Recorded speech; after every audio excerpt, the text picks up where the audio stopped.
This is section 5.4. We're talking about laws of logarithms. We're going to expand and condense. Expand means to pull apart, make bigger. Condense means to make smaller. So here are the laws that we're talking about. I know that in words sometimes it's a little more difficult to understand, but I want you guys to just look and see what these things mean. Do you notice here in law number 1, do you see how it says log little a and then it's a times b? Do you see that? Okay, I want you to remember and to understand and to relate that if you're multiplying logs together, when you pull them apart and expand, yes, multiplication goes with addition. Okay? That makes sense? Okay? If we are if we're dividing goes with subtraction. So if you start off with a multiplication and you're expanding, you're going to add the two. If you start off with adding and you're condensing, smushing together, you're going to multiply. Division goes with subtraction. And the last thing you need to remember is that, if you notice here, this is a power and then it becomes a coefficient. So powers become coefficients and vice versa. Those are the 3 basic rules to just look at. So when we go through these problems, there's just a few examples here and then you guys are going to practice. What are we doing here? What are we doing? What's in the middle? Adding. Okay, it says to evaluate each expression. You guys don't have a calculator. So if we're adding, do you notice how the little numbers are the same? That means we can rewrite it as just one log. So what you're going to do is you're going to rewrite it as log 4. 64. And then, good. When I start off with addition, when we condense it and smush it together, what do you do with the numbers 2 and 32? 2 times 32. So this is the same as log 4 of 64. Now, if you have to figure out what the answer is there, think about that exponentially. If I have log 4 of 64, that means 4 to what power gives me 64? What's the answer? No, you're not raising it to that power. You're saying 4, because my little 4 becomes the big base, right? So 4 to what power gives me 64? 3. To the third. So your answer here is 3. So we're going to practice condensing and expanding, smushing together and taking apart. Look at this. Do you have the same log written, right? So I'm going to rewrite it just with one log so I can evaluate it. Log 2. Well, I have subtraction. Subtraction goes with what? Division. So this is the same as 80 divided by 5. Well, what is 80 divided by 5? Log 2, 80 divided by 5 is 16. I don't know why I wrote 12. 16. So what this is saying is big 2 to what power gives me 16?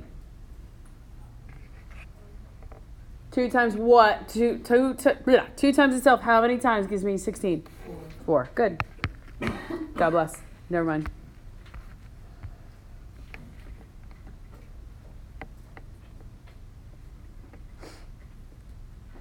Anybody? That's going to go like on top. It's going to go on top. Coefficients become powers, right? So I have negative log 8 to the 1/3. Guys, what does that mean? Actually, that negative will go with it. 1/3. What is it? Why is it log 2? Good. 1/3, remember, is just the same as cube root. Very good. And then if you had a calculator, you would evaluate that more. So what we're going to do right now is just practice expanding and condensing. Okay, it says right here, use the law of logarithms to expand. That means to pull apart. So look, do you guys notice how that says 6 times x? Agreed? So if this is already smushed together, I want to pull it apart. So when I do that, multiplication becomes what? Addition. So you take whatever log it is. It's log 2, and you write the 6, plus log 2 again, times x. Do you see how it started off small and you pulled it apart? That's what expanding means. That's it. That's all you have to do. If they tell you to expand, you're going to use whatever log it is. If it's log base 2, log base 12, you're just going to write that in front of every single thing. So in a case like this, what are the 2 things they're multiplying together? X and y, okay? If I were you, I would rewrite it in a couple different steps so you don't miss anything. First thing I would do is I would say log 5 x to the third. What's going to go after my x to the third? Why is it a plus? Good, because it's multiplication. And I'm going to write log 5 of y to the 6th. Agreed? All right, is that expanded as much as it can be? No. Why you say no, Connor? Because you could still use the log 5. We are using log 5. Is it all written on one single line? Yes. Not yet. What are these? You can use the exponents and Exponents become what? oh, Coefficients. We got to bring them down.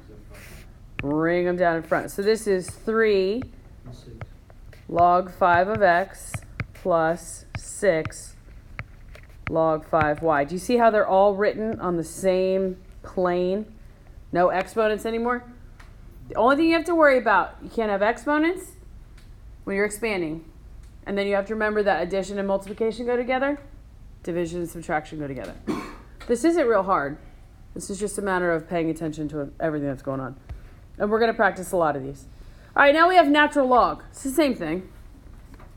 There's a lot of stuff going on here. So I would do this in a couple different steps. The first thing I'm going to do is I'm going to say natural log of a times b. What goes in the middle? Minus, good. The natural log of, what's another way I can write the cube root of c? C over C with the 1/3. C to the 1/3. Okay, good. All right, let's look at the beginning here. How could I split up natural log of a and b? Okay, so I would have natural log of a plus the natural log of b. Agreed? And then what can I do with this 1/3? I can bring it up in front, so I have minus 1/3 the natural log of c.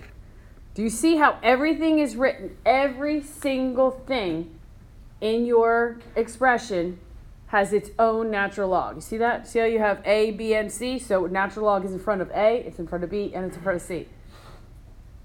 My exponents become coefficients. Coefficients become exponents. Does that make sense? Yes. Yes? Okay. All right, that's all I have for right now for this.